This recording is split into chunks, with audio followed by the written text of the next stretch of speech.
મને જ કેમ દુઃખ આપે છે? શા માટે હું દુઃખી? રોજ દિવસ જાય એમ એમ મારી પર દુઃખના પહાડ તૂટે આપું. કેમ મારી ઉપર જ? અને પછી હરી ફરીને આપણી પાસે એક જ જણ છે, અને એ ઈશ્વર, એ પરમાત્મા. હે પરમાત્મા, કેમ હું જ? શા માટે મને જ માત્ર? શું હું તારો ઓરમણ દીકરો છું?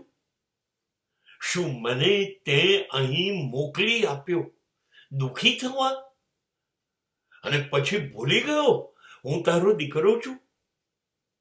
કમાલ છે તું. તને બિલકુલ યાદ નથી આવતું. દિવસ જાય છે મારી પર દુઃખ વધતું જાય છે. આ સામાન્ય રીતે દરેક માણસની આ જ ભાષા,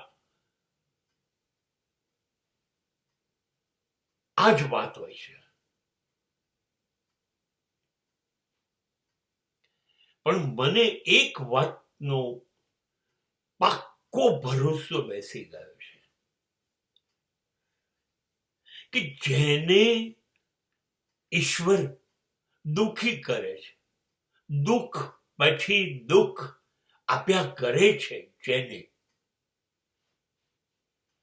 એની અંદર એ લાજવાબ શક્તિ, સહન શક્તિ, તાકાત એને આપે છે.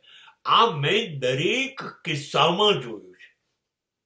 હા, ઈશ્વર દુઃખ આપે છે તો દુઃખ સહન કરવાની શક્તિ પણ એને જ આપે છે. એ જ લડી શકે, બીજું કોઈ લડી ન શકે. એવું ગજબથી, હા, ફરિયાદો કરતો જાય, બૂમો પાડતો જાય, રડતો જાય, પણ લડતો જાય. આ ઈશ્વરની કરામત છે. અને એને કોઈ ઓરમાણ દીકરો છે જ નહીં. બધા જ એના દીકરા છે. એ ક્યારેય ભૂલી જતો નથી તમને મોકલ્યા પછી. એનો કોઈ ઈરાદો જ નથી તમને દુઃખી કરવાનો. નહીં, પણ જ્યારે એવું બધી વ્યવસ્થા ગોઠવાય છે તો મને પાક્કું દેખાય છે કે ઈશ્વરને પાક્કો ભરોસો હોય કે આ ખમી શકશે, સહન કરી શકશે, એને જ દુઃખી કરશે, એની પર દુઃખ વરસાવશે, અને એમ કરી અને એને એટલો ઘડી કાઢશે કે માનવ શ્રેષ્ઠ બની જાય.